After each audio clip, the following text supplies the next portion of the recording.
Hi, everyone. I was meant to come here and talk about something a bit more exciting, Tyler, but I spent a couple of days developing it, and it's a little bit buggy. We do really need to employ that person.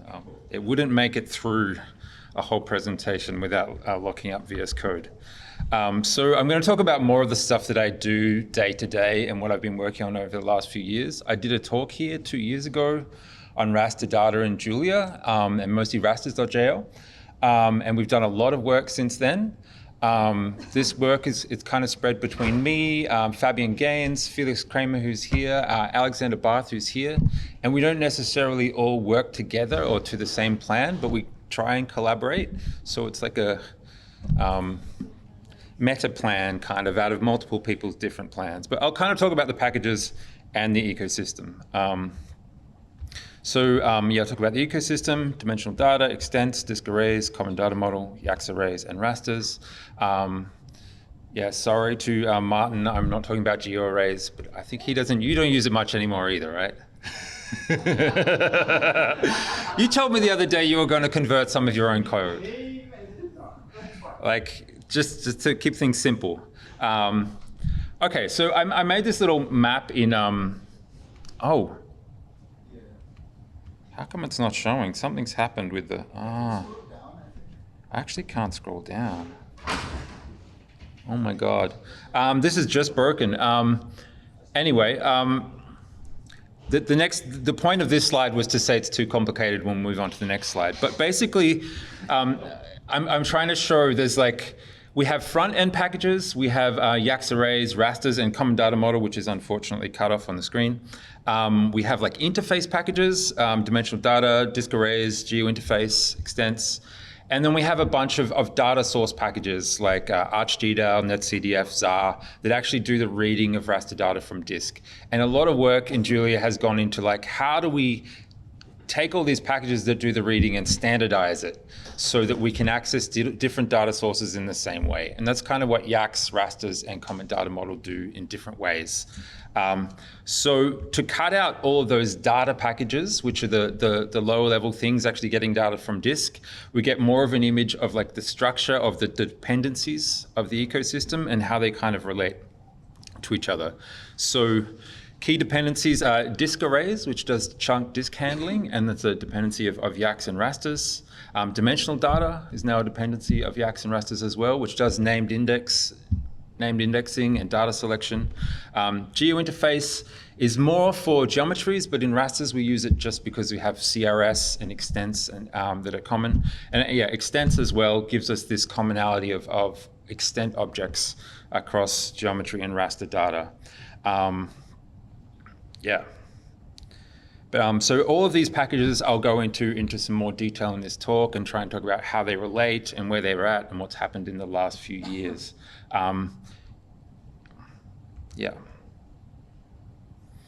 Okay, so I'll start with dimensional data, which is one of my packages. It's a package for named lookups for arrays, named dimensions and lookups. The biggest news there is that we put a lot of work into making YAX arrays dimensional data compatible. Well, Felix did a lot of the work, and I helped while I was there. He built Pyramid Scheme, also on DD. And now the ecosystem package interrupt is a lot easier. We can call raster on a YAX array and convert it. So we have a commonality across these ecosystems, and they're all using the same backend tools. So any work we do on dimensional data goes into YAX and rasters and into a lot of other tools. So we're trying to bring all of those improvements into a centralized place. We've also done a lot of work on the docs. We have Lazaro doing work on that. So that should help if you're using YAX or rasters. Looking at the dimensional data docs is a way of getting an idea of how the tooling works. How do I?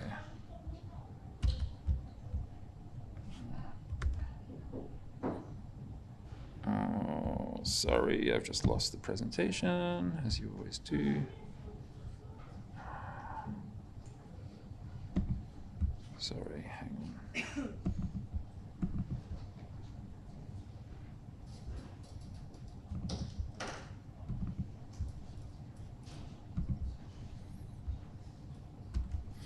Okay.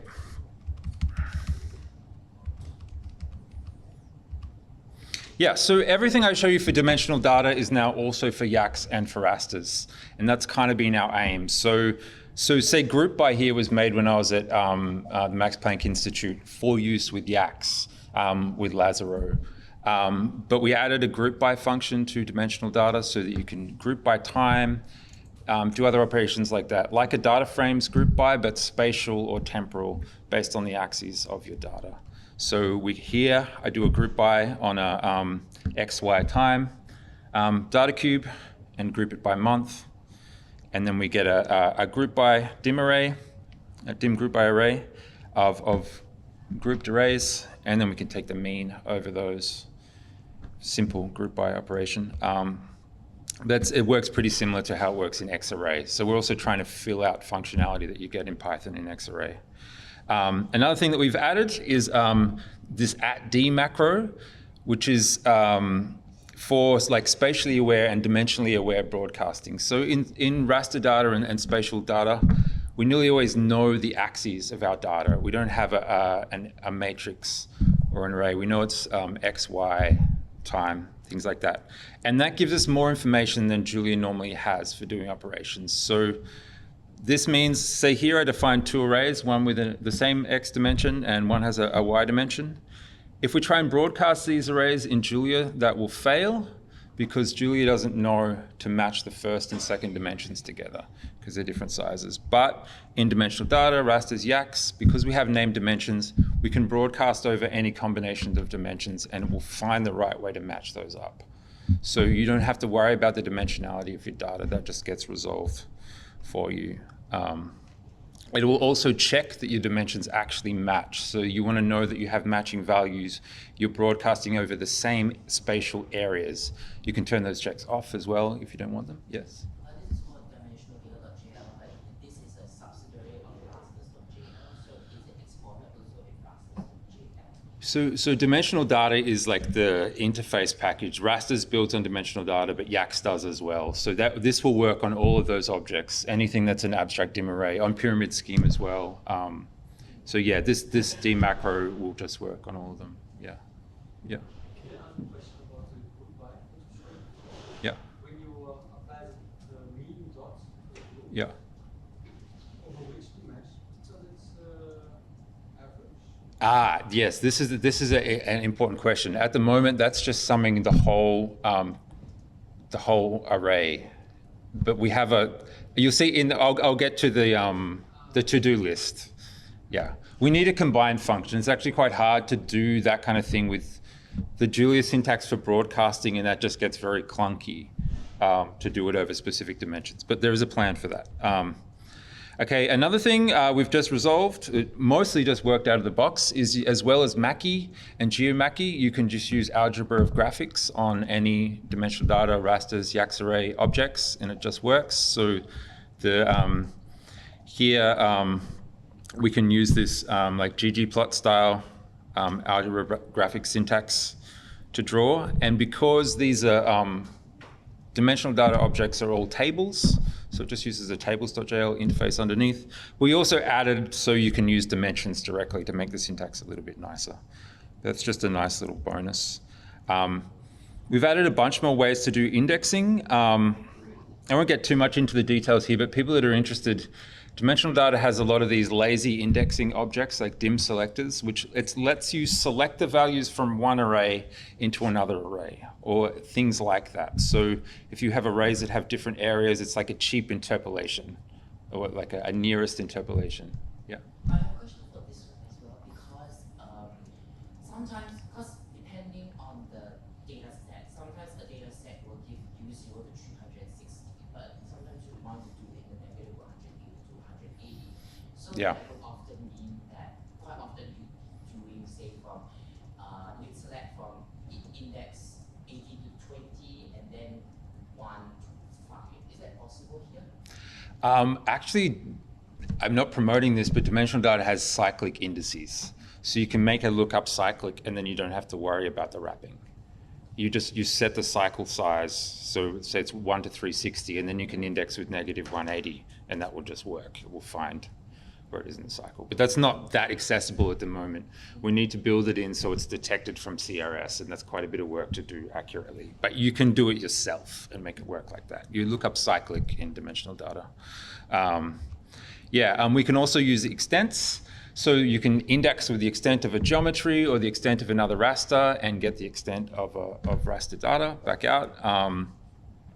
That works across all of the ecosystem that uses extents. So the idea is that as more packages use extents.jl, we should be able to use these objects to index and do other operations.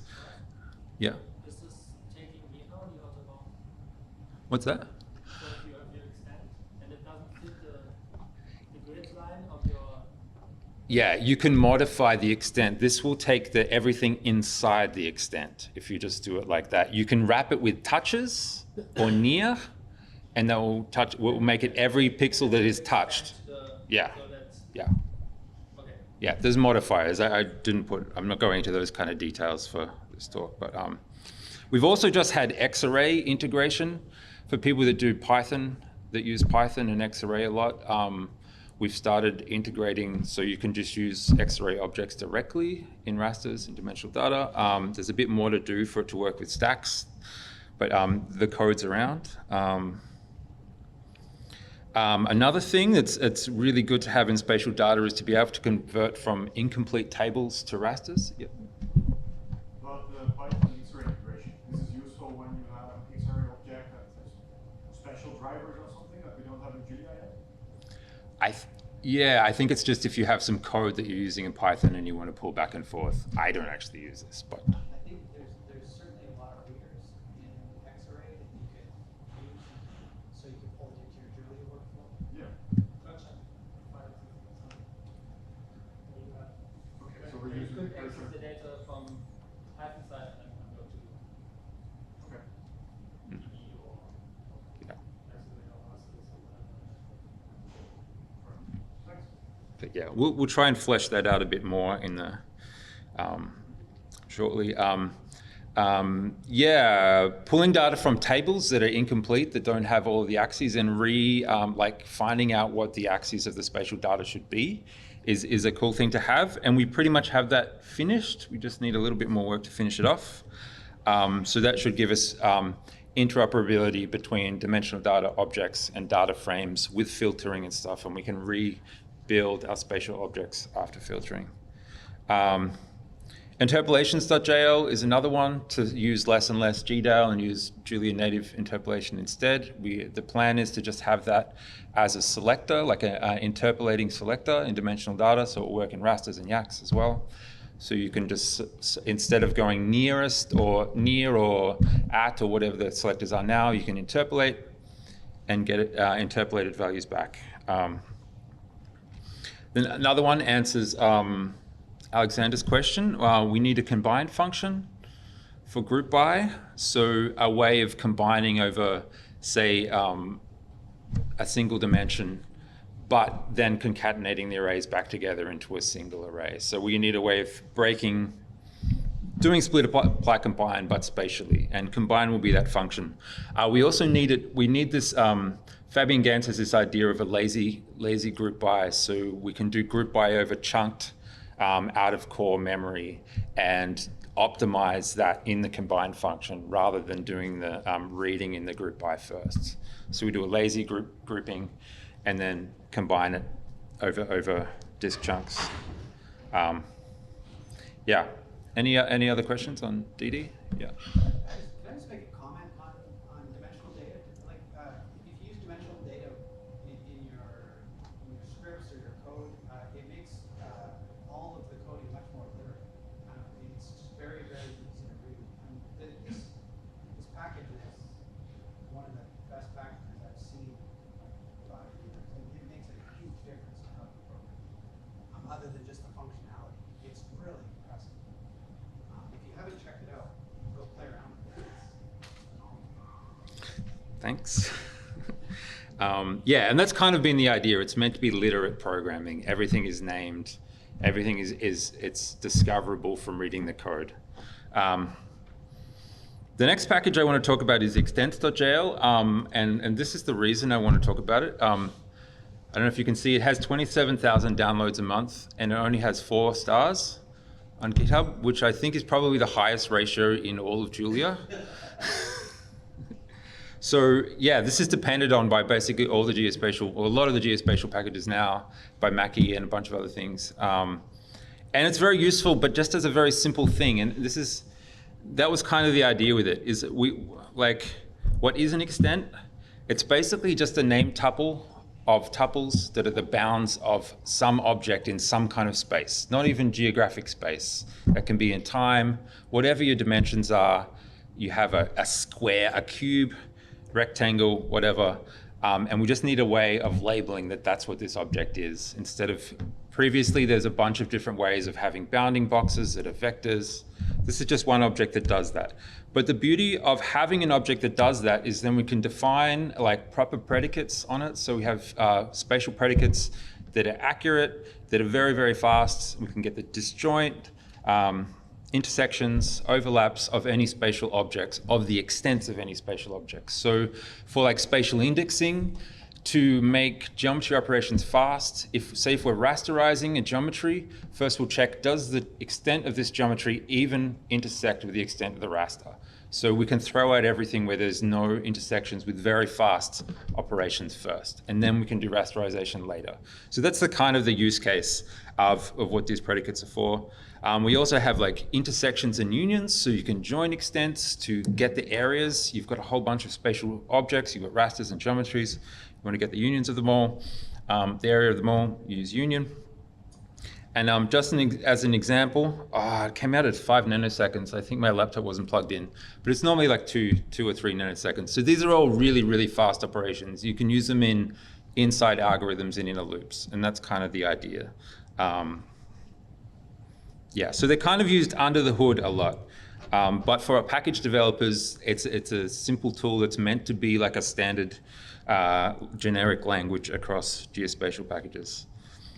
Okay, the roadmap for this, to bring it back to raster data, one thing we don't have at the moment is like rasters have, they're normally closed open intervals. The pixels of a raster, one side is inside the interval, the other isn't. And normally one edge of a raster is not actually in the space of a raster. Where with polygons, we have closed intervals. Always the extent of a polygon is included in the polygon, or of a multi-point or something. So we don't currently represent that, and that leads to very tiny errors at the boundaries of objects where points might be missed out and stuff like that. So we need like interval sets.jl, but much simpler and inside extents.jl.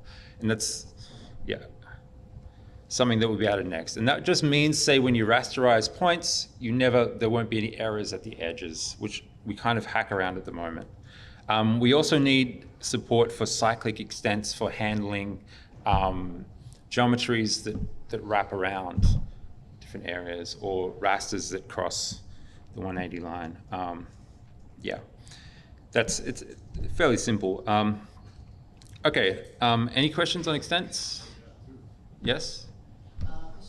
So just to clarify, this one is, so for example, if you have a longitude, latitude gridded data, you're treating each longitude, latitude point not as a point, but as a pixel you're talking about, what is intersecting something. Is that what I'm getting from what you were saying? What do you mean? Well, it can be points. If you say it's in dimensional data, the extent of points will be different to the extent of intervals, because points, the actual centers of the pixels are the edges, where if you have intervals, it's the actual whole pixel. So it really depends on the context. So it really depends on how you define your data in extents. That's what you're saying? Yeah, so, well, like dimensional data will do that stuff for you already, but it doesn't handle these edge cases of the intervals, the closed and open intervals changing. Was there another one? Yeah.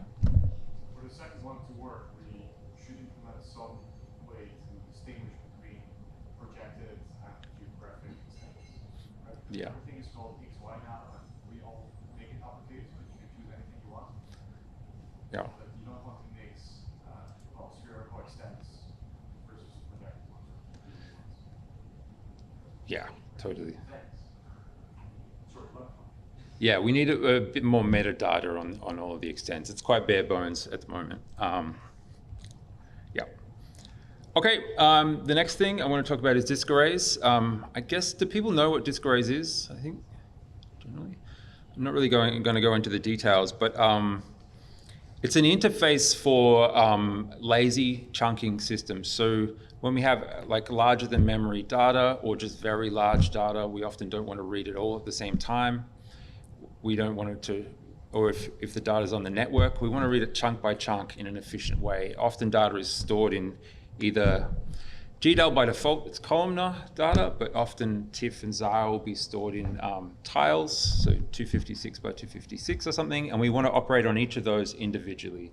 So disk arrays is an interface for doing that Fabian Gaines mega developed, and I kind of help on. So I just wanted to update where that's at. It's pretty widely implemented. Most of the raster data source packages depend on disk arrays now. So we have lazy loading, ArchGDAL, XAR, NC datasets, XAR datasets, etc. And rasters and yaks also depend on it. So you can use that functionality at the level of rasters as well. And if you open a raster as lazy, you're using disk arrays underneath, and it will be chunked reads. And yaks arrays is always lazy, so it's always doing these chunked disk arrays reads. Pyramid scheme is also built on it. So a bunch of stuff has happened in this space. Fabian is working on disk array engine to do optimal chunk loading for people that do this in a really high volume ways. It's using optim.jl or optimization.jl, a bunch of things to optimize chunk loading patterns. And you should be able to just apply that and use that inside rasters and yaks arrays as well. There's been a lot of work to accommodate NC datasets, and Alexander Barth had a lot of things where it was slower than it was, so we did heaps of work to fix the performance of. We've added things like lazy concatenation, so you can have disk arrays of disk arrays that are all lazy on disk and present as one large raster. And we have caching for when whatever you're doing, if you need to index directly instead of using a reduction or a broadcast, you can cache areas of the array. And we've done a bit of work to improve iterate performance and fix bugs. Some issues, there are still missing base implementations, and that will lead to some correctness bugs. So you will be able to find base functions that you use that will give you out of order data. So it will be ordered in chunk order rather than in the regular index order. So that's something to be aware of. And we're slowly working through those problems. Yeah, this is actually wrong for yaks, but tables interop is broken for rasters because of the chunked reading order. I should just open for questions on disk arrays. Does anyone have? Nope. Okay, the next thing to talk about, this is really all credit goes to Alexander Barth, who's here. I think he spoke about it last year. I just really want to talk about how it fits in with other packages and some of the developments. So Common Data Model unites raster data types with the CF standards. So it has proper missing value handling, scaling, and offsets following CF code. It also has consistent data access patterns following CF standards, like lookups are stored in the same places, metadata and attributes are accessed in the same ways.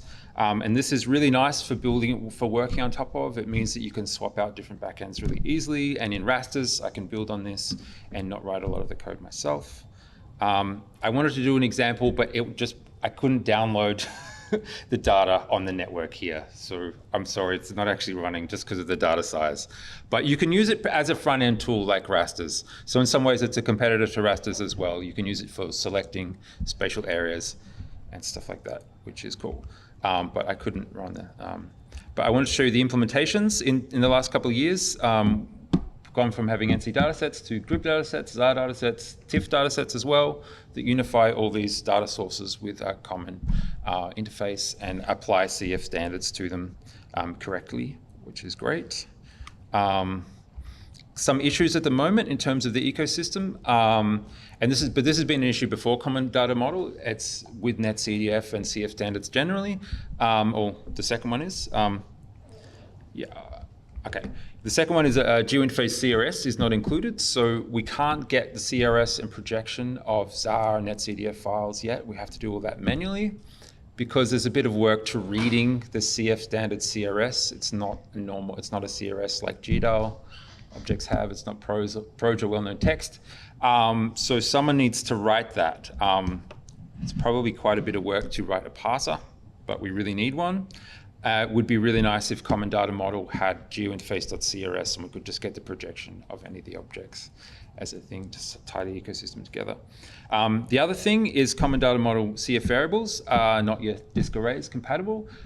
Disk arrays is quite complicated, and Alexander was saying there's like bugs are much harder to fix in this chunked, lazy context. So the underlying variables in Common Data Model packages are disk arrays compatible, but not at the top level.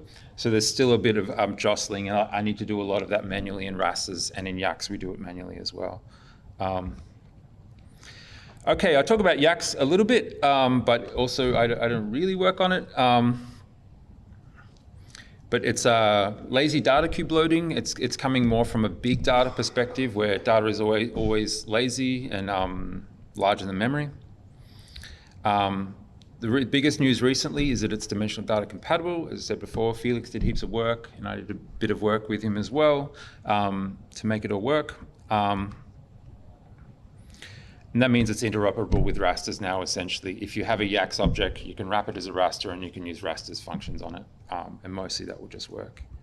And we've been talking a bunch in the last year about Yaks and rasters because they're becoming more and more similar over time. Now they're both dimensional data based.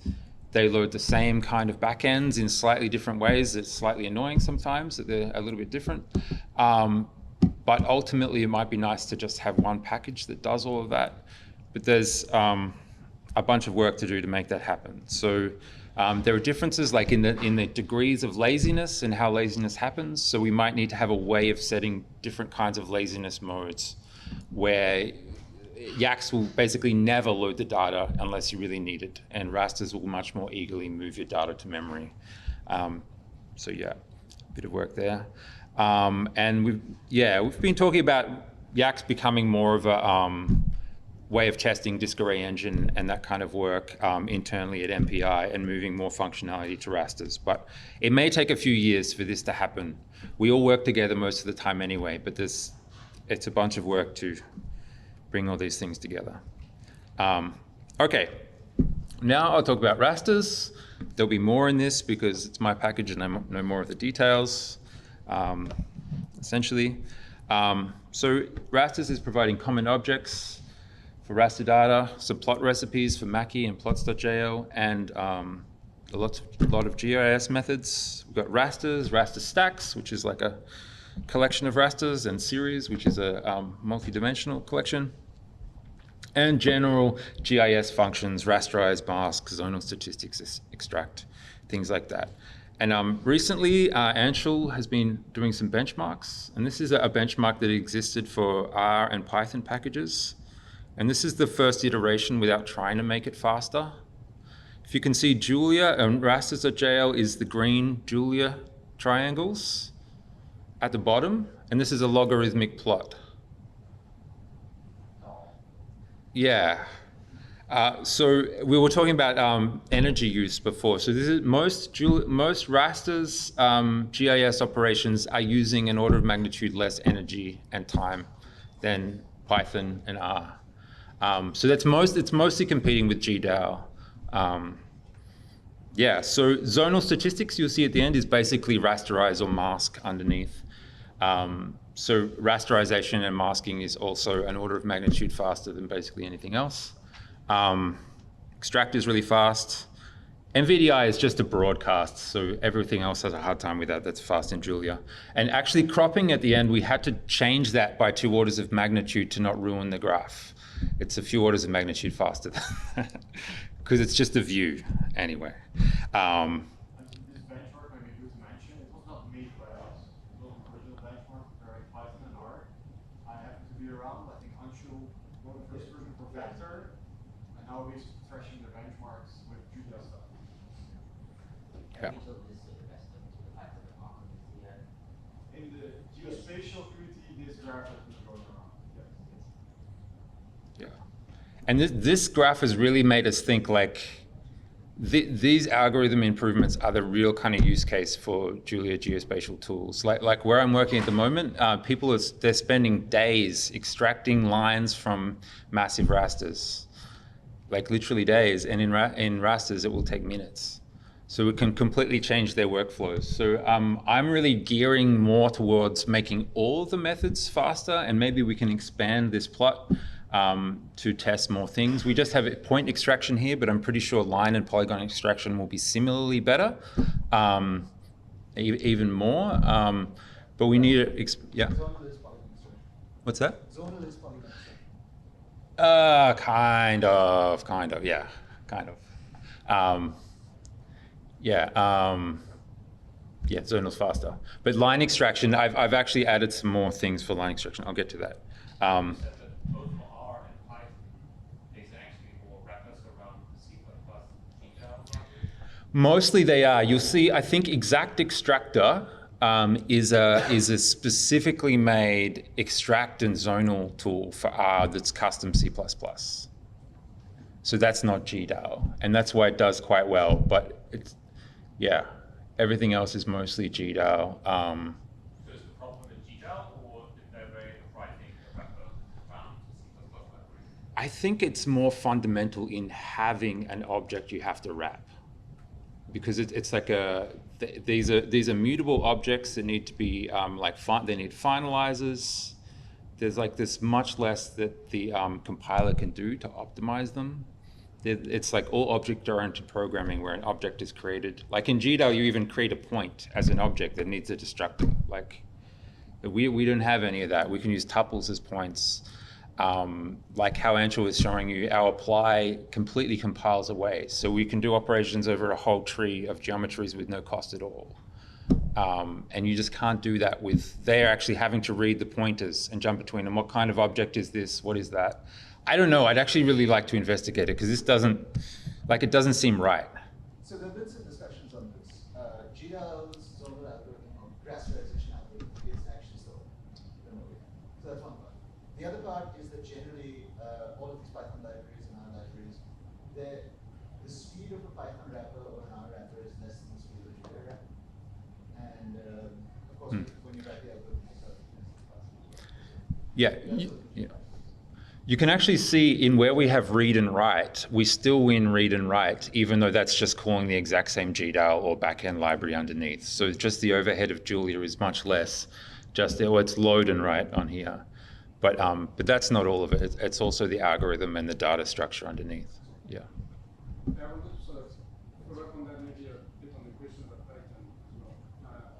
Has anybody tried to write a wrapper to raster GL from R and from Python and see how much that degrades the performance? That's one thing for performance today. But the other question is about adoption. You can show this plots to as many Python people as you want. That's not going to completely use Julia. If you write a wrapper to your Julia stuff, they might start using that. Possibly. Like where I work, this plot is definitely making them switch to Julia. Oh, they are. Yeah, like when it's an order of magnitude, that's kind of my rule of thumb. If it's an order of magnitude, people can't ignore it. If it's less, yeah, they'll ignore it. But if you talk, I guess my experience has been people who have been using another language for a long time have this whole software infrastructure, a lot of things, and this is one little bit. So they're not necessarily going to change to Julia for the sake of one thing being fast. Yeah. That's kind of what I'm thinking. yeah. But when you have something that runs a day, you can move the stuff from Python, run that bit, move it back. That's what, like where I work, that's what they do already. They use Grass or something else they like shop around for fast algorithms for all the bits and kind of cobble them together. So adding one more language isn't that much when you're saving days. But yeah, it's getting easier and easier. I think Geometry Ops is probably a better candidate for wrapping as a libgeos replacement. And there's even discussion of that. We have a similar benchmark for Geometry Ops. It beats libgeos by exactly the same. It's an order of magnitude faster, which is crazy. This is the industry standard packages. But we can wrap Geometry Ops as a Python and R package and see how it goes. Yeah, some of the problem is like the reason this is fast is it's compiling perfect kernels for everything. if that makes sense, where if we want it as a wrapper, we need to limit the amount of types, so we're limiting the compilation that has to happen if we're trying to precompile a binary, especially. So that might be a bit more difficult. Yeah, but generally the news is good. These are, yeah, native Julia GIS is very easy to write and it's very easy to make faster. I wanted to mention before, I think the actual main reason besides the architecture is profileview.jl, like essentially, or just prof view, is that when you're using R and C, you can't prof view the whole stack. You got hit a black box in the middle and you don't know what happens there and you give up and you try and make your bit faster. But with Julia, I just fix whatever package is used, wherever the red is or the slow bits are in the profile. So it's much easier for us to just iteratively make everything faster without barriers. Also, the GitHub development model, it's easy to contribute those fixes to other packages. So yeah. I was just going to say, like, there was discussion about, wrapping it in a Python wrapper so other people can use it. I think this plot is the argument for, a lot of people ask, well, I can do this in Python. Why would I want another language? I think it's the idea of doing the same thing in different ways, because the right-hand bar, that's almost going to come down now because GDAL is going to go and fix some of their algorithms. But it's this idea that if you have co-development, that's what's really going to accelerate it. It will move the whole field forward. But if you didn't have Julia on this plot, you would assume that you'd already kind of maxed out your performance.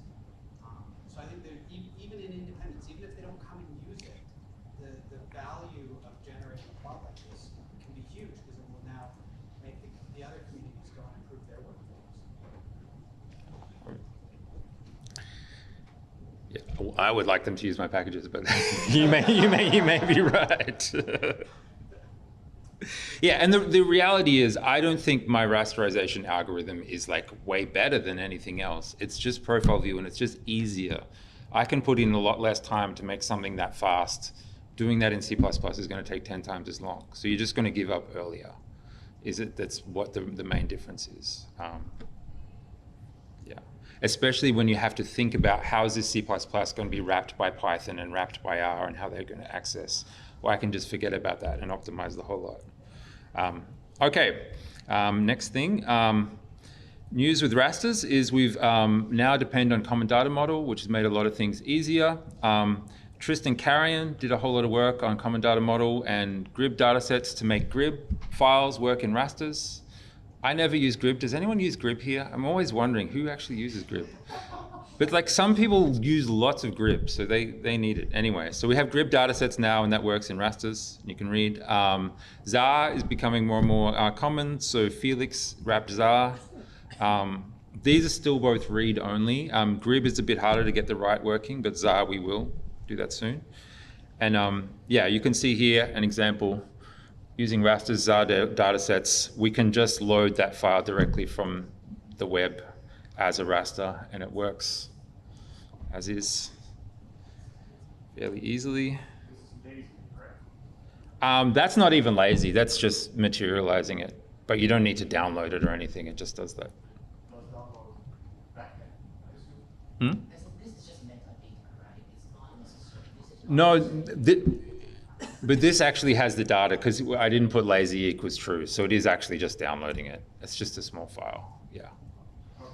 But yeah, it's just doing it in the ZAR backend, yeah. But you could put lazy equals true and get the metadata and leave the data in the cloud. A quick question Yeah. about common data model. Is it possible, I think it should be, to, as an input, have just flat binary? Assuming that I know their structure, and I can write a piece of code to tell me that. Should be possible, right? To expose the collection of just plain binary files into data. Probably. Isn't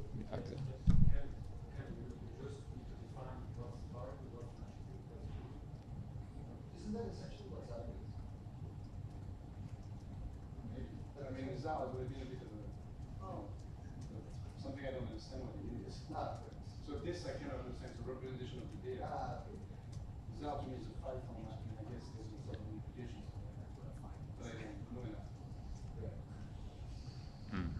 ZAR is quite stiff as protocol. I mean, transfer, Yeah. you have to reason. Yeah.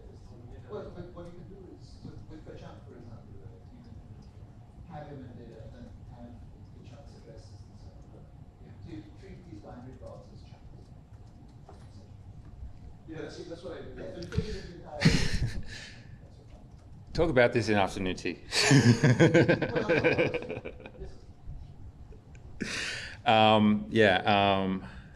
You're running late. The next thing, there's been a bunch of standardizations in rasters. This is just like one example of the kind of things we're trying to do across the board. This is with the chunks keyword. So I've standardized how chunking works in GDAL backends and in common data model backends. So here I'm I'm downloading a bioclim data using Raster data sources, and then rewriting it with a specific chunk pattern. Like you might need to do this if you're accessing the data in a model, if you need the chunks to be like large over time or flat in space. Often you need to re-chunk the structure of the data to make faster access patterns. It's the kind of thing Felix might know more about than me. Yes. But anyway, that's really easy now. You can just specify the chunks exactly, X and Y, what the chunk size is in netcdf or in TIFFs. And when you read them, you can see the disk array's chunk pattern. It's just those chunks afterwards. So we've transformed the original pattern of the file, which would have been columns, into this pattern. And that's pretty easy. And kind of the idea in rasters is to make all the keywords work like this, so they're just standardized. Before this, you had to use the direct GDAL commands and the commands in netcdf, which are a bit arcane. The GDAL ones are arcane. A bunch of other things we've done. We've been optimizing extract, as you saw in the data there, and we've added a cell area function, which gives us a spherical or planar areas of raster cells, so that you can use them, say, to modify zonal statistics if you need to modify your cell values by the areas. And then TM Vanderjoor has done a bunch of work on that stuff. Some other things on the roadmap for rasters. We're in the process of doing a major rewrite to standardize missing values and scale and offset to fully implement the CF standards across ArchGDAL, all the ArchGDAL backends, and the common data model backends, so they work in the same way, but also in a chunk disk arrays compatible way. That's pretty much done. I just have to merge it. Also create methods that are kind of mixed into this, so that you can create empty objects of any kind of backend in a simple way, and also operate them on them open. Yeah, just an easier way of making empty things, which has been a little bit annoying up to now. And a lot of work on performance. Currently in my job, I have a bunch of different applications for even faster algorithms than we have. Very fast mosaic, faster line extraction, and zonal lines. And yeah, Julia's so flexible. There's even in those extract and zonal statistics, say for lines, we don't have to write the whole line into an array. We can just read the values in a callback function as we read the lines over the raster. And like, you can't do that in GDAL with a wrapper. It's very difficult. So there's even like 5 times more performance left in some of these operations that will make them like close to free. Okay, another thing is, it's been a problem for a while, not everything works lazily with disk arrays. Some algorithms are really hard to write in a chunked way, so we want chunked rasterization. We want to be able to rasterize geometries one chunk at a time to disk, so you can rasterize really large geometries into a really large raster. And the same with extract and all the other methods. We want to be able to extract chunk by chunk instead of over a whole array. More things working on GPUs, which is slightly related. Another thing is unit handling. Most like CF standards and GDAL give you unit values for the lookups. Might be in meters, they might be in degrees, but you might also have the units of the data as well. And we want to have a keyword argument where you can say units equals true, and you'll get full unit values back. So you can use those directly in your algorithms based on the data. But we need a parser for units, which will be a little bit of work. A ZAR writer, that's pretty easy. We'll do that soon. And to work with, to add more Yax arrays kind of features, laziness modes. So you can have different degrees of how lazy your data is. And yeah, more incorporating other Yax arrays functionality. There's a lot of work to do to work out what to include and where to put it. The last thing I want to look at is, takes a really long time to load. Anshul's done heaps of great work in GeoMachy, and now raster data plots directly in GeoMachy in any projection that you want. So you can plot a raster, this is just a rectangular raster, but we can plot it on the sphere directly or in any other projection. So that's really nice, and it just works with a one-liner now. Yeah, thanks, Anshul. That's it. Any questions? It's a bit of a random question, I thought just for you, but like this is very impressive work. I think there's a lot in the GeoGeo community that's competitive, whatever is out there. My question is about funding. Kind of how do you, maybe have success in sending out proposals to the EU to do this sort of work, or is it, what's the situation there in terms of kind of continuing the work in the future and being able to fund it? Yeah, I'm an ecologist, and I don't really put in funding proposals for this stuff directly, right? But mostly in my, for the next 6 years, I'm working on projects that need these tools, and I will keep working on them as part of my job. I'm currently paid half the time to work on this stuff as part of doing other ecological projects. But so most of this, like rasters has nearly always been developed in conjunction with some other project goals. Dynamic grids modeling, now it's conscape modeling. In Australia, it will be spatial species distribution models. I don't think I will be going for direct funding for rasters, but we could definitely do with contributors to specific components. I think the issue will be like how to compartmentalize things enough that people can come in and do the work without too much knowledge of the whole network. So like Geometry Ops is great for that. It's really easy to add a new component to Geometry Ops and get funding to add some new kind of functionality. So yeah, but the actual getting the grants is not something I've been trying. I don't know if you have suggestions. I don't have any. I think there is a growing need if we want to be competitive, because there's other things that need to be built out as well to complement this system. Because if you want people to start using this ecosystem, you know, they have to. There's some sacrifices that they have to make, especially with the speed of the moving to the cloud. Especially, there's a lot of that infrastructure that we have to build out. But it's incredibly hard to articulate why this should be funded when some of that functionality exists or is being developed in other languages.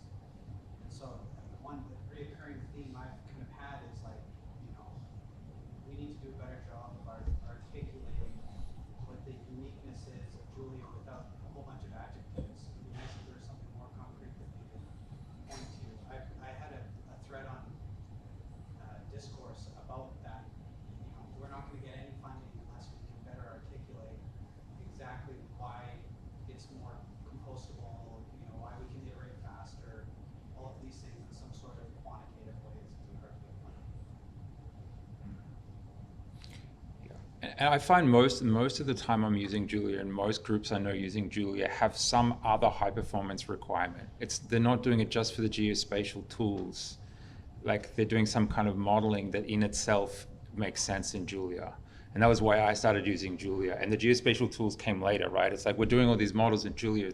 It's really annoying to keep transferring stuff from R back and forth. We used to do something in R and transfer it as a HDF5. So I think still you need some other driver to be using Julia, which is like you have heaps of linear algebra, or you need to use SciML, and you're doing that in a spatial context. Either that or you have massive spatial workloads. So like MPI uses Julia because they have massive workloads, or where I work now, like it's just really large scale ecology and it makes sense. But I don't think there's much, it will be a while till we can push this stuff to people who are using Python and R successfully already, right? There's just no point for them to switch, right? I disagree with that. I think let's start, you know, there's one vector which is the number of users. Like if you start having everybody in R using your package through an interface because it's so much faster, people talk about it. And some of those might actually go to either use Julia or might be more sympathetic to supporting Julia development. But the rest, yeah, I mean, it's an uphill battle. And, I've seen the past 15 years, the funding agencies that did decide open science and open source software was important. Banging the nail and we need to record everything in Python. And at this point, you can't do that again. Yeah. You shouldn't anyway. If Julia had been there at the time, maybe you could make a case that recording everything in Julia makes sense.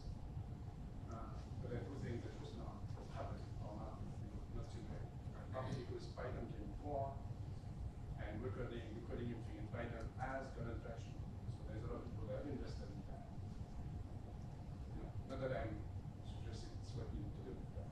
That's why I'm asking this question. I think the reality is all of the great packages in Python were unfunded, right? I mean, they came up through this kind of organic way, and I think they have all the same complaints. We were looking at one post the other day about new capabilities in X-Ray, and it was like totally unfunded for all of the X-Ray developers. And I think it's the same thing. It's just very hard to get funding for open source software, period. But because of maturity, maybe just years, you see now that some companies basically say to one person, you spend all your time on this open source package, and they're okay with it because they use it so much. So GeoPandas is almost developed in some sort of way like that. And you don't have to fund the development directly. It's something that you need for the project for which you have funds. But on the application, you don't need to say, well, we're going to create a package, but we're going to do it. So,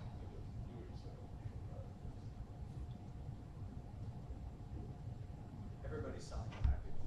Nobody wants to fund it. yeah. Right. Okay, so we thanks. Thank you.